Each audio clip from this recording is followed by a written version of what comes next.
একটা ডিম দিয়ে হাফ পাউন্ডের কিভাবে একটা কেক বানানো যায় সেই রেসিপি সহ ডেকোরেশনের ভিডিও আজ নিয়ে এসেছি। এই কেকটার অর্ডার ছিল মায়ের জন্মদিনের জন্য। একজন ম্যাডাম আমাকে অর্ডার করেছিলেন ওনার মায়ের জন্মদিনের জন্য, আর এটা একেবারে কাস্টমাইজড কেক ছিল, উনি ছবি পাঠিয়েছিলেন। এখানে আমি একটা ডিম ভেঙে নিয়েছি আর সমস্ত কিছু উপাদানই আমি রুম টেম্পারেচারে নিয়েছি। স্টেপ বাই স্টেপ চিনিটা দিয়ে দিচ্ছি। 1 চিমটে লবণ দিতে ভুলো না, 1 চিমটে লবণ অবশ্যই দিও। ধীরে ধীরে দেখো এখানে ইলেকট্রিক বিটারের কাটা সবসময় হাই স্পিডে রেখেই বিট করে নিতে হবে। খুব ভালোভাবে বিট করে নিচ্ছি। এখানে একটা ফোমি আকার না হওয়া পর্যন্তই বিট করতে হবে, যাতে চিনি আর ডিমটা ভালোভাবে মিশে যায়। আবার ওভার বিট করে দিও না, তাহলে কিন্তু কেকের স্পঞ্জটা পারফেক্ট আসবে না। এই পর্যায়ে এসে আমি তেলটা দিয়ে দিলাম আর এসেন্সটাও দিয়ে দিচ্ছি। এটা যেহেতু ম্যাঙ্গো কেক ছিল তাই ম্যাঙ্গো এসেন্স আর কয়েক ড্রপ আমি ভ্যানিলা এসেন্স দিয়ে দিয়েছি। বিটারের কাঁটাটা আমি খুলে নিয়েছি। এরপর শুকনো উপাদানগুলো ভালোভাবে চেলে নেব একটা স্ট্রেনারের মধ্যে আর স্টেপ বাই স্টেপ দিতে থাকবো। সবসময় স্টেপ বাই স্টেপই ভাবেই এই ধরনের শুকনো উপকরণগুলো মেশানোর চেষ্টা করবে। কখনোই একসাথে সমস্ত ময়দা দিয়ে দেবে না, তাহলে কিন্তু ফোমটা বসে যাওয়ার সম্ভাবনা থাকবে। ধীরে ধীরে দেখো আমি এখানে কিন্তু মাখিয়েছি, কিন্তু ভিডিও একটু ফাস্ট করা আছে। তোমরা কিন্তু ধীরে ধীরেই এই কাজটা করো, নাহলে ফোম কিন্তু ময়দার সাথে বসে যাবে। এখানে আগে থেকে একটা 5 ইঞ্চির মোল্ড আমি রেডি করে রেখেছিলাম বাটার পেপার দিয়ে, তার মধ্যে সমস্ত ব্যাটারটা ঢেলে নিচ্ছি। বেক করে নিয়ে আসবো। দেখো ওটিজির মধ্যে আমি বেক করেছি, তোমরা এটা গ্যাস ওভেনের মধ্যেও বেক করতে পারো।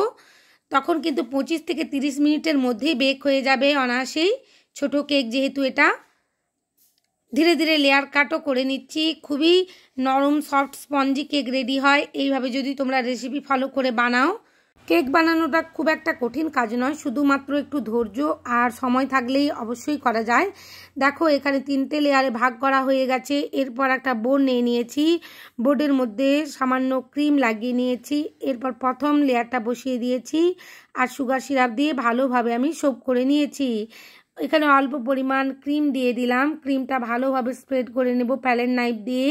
আমার যে সমস্ত বন্ধুরা কেক বানাতে গিয়ে ভয় পাচ্ছ বা কিভাবে লেয়ারিং করবে বুঝতে পারো না, তাদের জন্য এই অংশটা আমি খুব ভালোভাবেই দেখিয়ে থাকি। কারণ তোমরা লেয়ারিংটা কিভাবে করবে সেটাও একটা কেক নির্ভর করে, কেকের টেস্ট নির্ভর করে তার উপর। লেয়ারিং যত ভালো হবে, ক্রিমটা যত ইভেনলি স্প্রেড হবে চারিদিকে, আর যতটা ক্রাশ দেবে বা যাই দাও ফিলিংয়ে, যাতে ভালোভাবে ইভেনলি চারিদিকে স্প্রেড করা থাকে সেদিকেও লক্ষ্য রাখতে হবে, নাহলে কেকটা কাট করার পর খুব একটা টেস্টি লাগবে না। দেখো এখানে কত সুন্দরভাবে আমি ক্রাশটা চারিদিকে ছড়িয়ে দিচ্ছি। এইভাবে আমি 3টে লেয়ারই কমপ্লিট করে ফেললাম।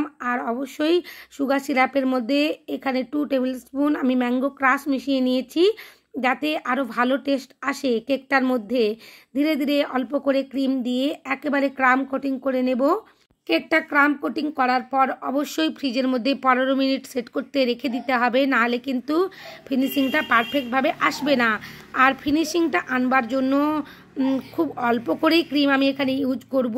এই ধরনের ছোট কেকগুলোতে কখনোই বেশি ক্রিম দিয়ে ফিনিশিং করার চেষ্টা করবে না, তাহলে কেকটা খেতে ভালো লাগবে না। অবশ্যই আমি প্রত্যেকটা ভিডিওই বলে থাকি, আবারও বলে দিচ্ছি, তোমরা যারা নতুন আমার এই ভিডিওটা দেখছো তারা অবশ্যই বুঝতে পারবে আমি কি বলছি। আর দেখো ধীরে ধীরে আমি এখানে ক্রাম কোটিংটা খুব সুন্দরভাবে করে নিয়েছি, তাই এখানে অল্প ক্রিম দিয়েই আমি ফিনিশিংটা করব।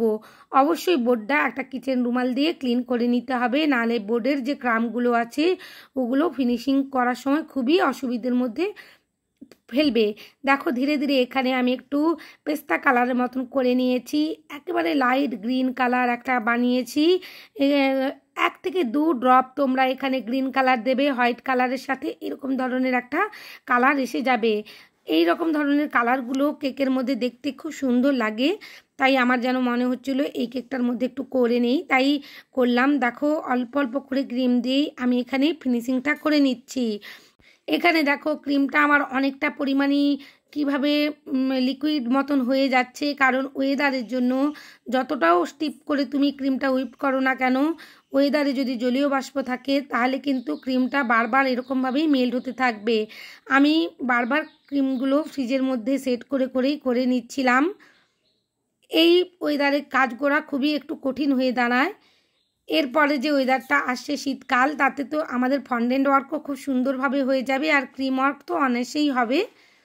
তোমরা যারা নতুন কেক বানাতে চাচ্ছ, ক্রিম নিয়ে কাজ করতে চাচ্ছ, অবশ্যই এই সময়টা তোমাদের আর কিছুদিন পরে তোমাদের জন্য খুবই ভালো সময় আসছে শীতকালটা, তাহলে ভালোভাবেই তোমরা কাজটা করতে পারবে, শুরু করতে পারবে। দেখো ধীরে ধীরে এখানে আমি একেবারে ফিনিশিংটা করে নিচ্ছি। আর তোমরা আমাকে অনেকেই কেকের দাম জিজ্ঞেস করে থাকো। এই ধরনের বেন্টো কেক বলা চলে না, হাফ পাউন্ডেরই কেক বলা চলে। বেন্টো কেকের অর্ডার আমার কাছে খুব একটা আসেও না, আর কেউ বলেও না। সবাই শুধু হাফ পাউন্ডের কেকই বানিয়ে দেবে দিদি, এভাবেই বলে থাকে। তাই এই হাফ পাউন্ড কেকগুলো যে কোনো ফ্লেভারের আমি 270 থেকে 75 টাকা নিয়ে থাকি। তোমরা তোমাদের এলাকায় যেমনভাবে রেট চলছে পরিস্থিতি অনুযায়ী দামটা ঠিক করে নিতে পারো। আর আমার কাছে কোয়ারি এসেছে যে কিভাবে আমরা দাম নির্ধারণ করব কেকের। আমাকে আগেও এক বন্ধু এরকমভাবে কোয়ারি করেছিলেন, তো আমি অবশ্যই একটা ভিডিও রিসেন্টলি আনবো কিভাবে আমি দামটা করে থাকি কেকের নির্ধারণ। তো ঠিক করে থাকি কত পাউন্ডের কেক কত টাকা, তো আমি সেভাবে একটা ভিডিও অবশ্যই নিয়ে আসবো। আমরা অনেকেই দাম নির্ধারণ করতে গিয়ে বারবার ভাবি যে এটা বেশি হয়ে যাচ্ছে, এটা কম হয়ে যাচ্ছে। আমার ক্ষেত্রেও যে হয় না তা কিন্তু নয়, কিন্তু নিজেকে বাঁচিয়েও অনেকটা সময় দাম ঠিক করতে হয়। আবার কাস্টমার ঠিক রাখতে গিয়ে যে দাম একেবারে কম করে দেব এটাও ঠিক নয়, কারণ জিনিসপত্রের দাম অনেকটাই বাড়ছে এখন। আমি একটা ভিডিও অবশ্যই নিয়ে আসবো খুব শীঘ্রই। ধীরে ধীরে দেখো এখানে আমি ডিজাইনটা করে নিয়েছি। আমাকে যে ম্যাডাম ডিজাইনটা পাঠিয়েছিলেন এই রকমই ছিল। তো মাঝের অংশে যে ফ্লাওয়ারগুলো ছিল, মাঝের অংশে একটা এফেক্ট ছিল। এই রকমভাবে আমি ভাবছিলাম কিভাবে এফেক্ট দেব। তো যে স্ক্র্যাপারগুলো পাওয়া যায়, ফ্লেক্সিবল স্ক্র্যাপার, তার সাথে এই সেটটা থাকে। এরকম ধরনের বিভিন্ন রকমের শেপের একটা সেট ছিল। তো আমার কাছে এরকম ধরনের একটা সেটের থেকে নিয়ে আমার মনে হচ্ছিল এটা দিয়েই করে দিই। তো পারফেক্টভাবে খুব সুন্দর একটা ডিজাইন আনতে পেরেছি। ওনাদের কেকটা খুবই পছন্দ হয়েছিল, আর কেক কাটিংয়ের অনেক ছবি উনি আমার সাথে শেয়ার করেছিলেন। কেকের টেস্ট তো আর বলার কিছুই নয়। উনি আমার রিপিটেড কাস্টমার। ওনাদের কোনো অনুষ্ঠান হলে, যে কোনো অনুষ্ঠান হলে আমার কাছ থেকে ওনারা কেক নেন। ধীরে ধীরে দেখো আমি কত সুন্দরভাবে এখানে ডিজাইনটা করে নিচ্ছি। আবারও যে এখানে পিঙ্ক কালারের মিডিলের ক্রিমটা মুছে যাচ্ছে মনে হচ্ছে, আমি দিয়ে দেব। আমার আগেই করে নেওয়া উচিত ছিল, আমার তখন মাথায় আসছিল না। যখন ফিনিশিং করলাম আমি কাজটা, কিন্তু আমার মনে হচ্ছিল যে না, এই ফুলগুলোর যে মাঝে একটা এফেক্ট আছে সেটা কিভাবে দেওয়া যায়। তো এই পন্থাটাই আমি ব্যবহার করেছি, তোমরা ওইভাবে করে নিতে পারো। কেকটা আমার ফিনিশিং হয়েই গেছে। আমি এরপরে হ্যাপি বার্থডে মা লিখে দিয়েছিলাম বোর্ডের মধ্যে, সেটা আর ভিডিও তোলা হয়নি। যদি আমার এই রেসিপিটা তোমাদের ভালো লেগে থাকে, চ্যানেলের নতুন বন্ধু হয়ে থাকলে চ্যানেলটা সাবস্ক্রাইব করবার অনুরোধ জানালাম। পাশে থাকা বেল আইকনটি ক্লিক করতে ভুলো না, যাতে সমস্ত ভিডিওর নোটিফিকেশান তোমাদের কাছে পৌঁছে যায়। লাইক শেয়ার কমেন্ট অবশ্যই করো বন্ধুরা, তোমাদের লাইক শেয়ার কমেন্ট আমাকে নতুন নতুন কাজ আনতে উৎসাহিত করে। দেখো এখান থেকে আমি সুগার বলগুলোও কি সুন্দরভাবে ছড়িয়ে দিলাম, আরও ভালো লাগছে দেখতে কেকটা। সবাই খুব ভালো থেকো, অনেক কেক বানিও। অনেক ধন্যবাদ ভিডিও দেখার জন্য।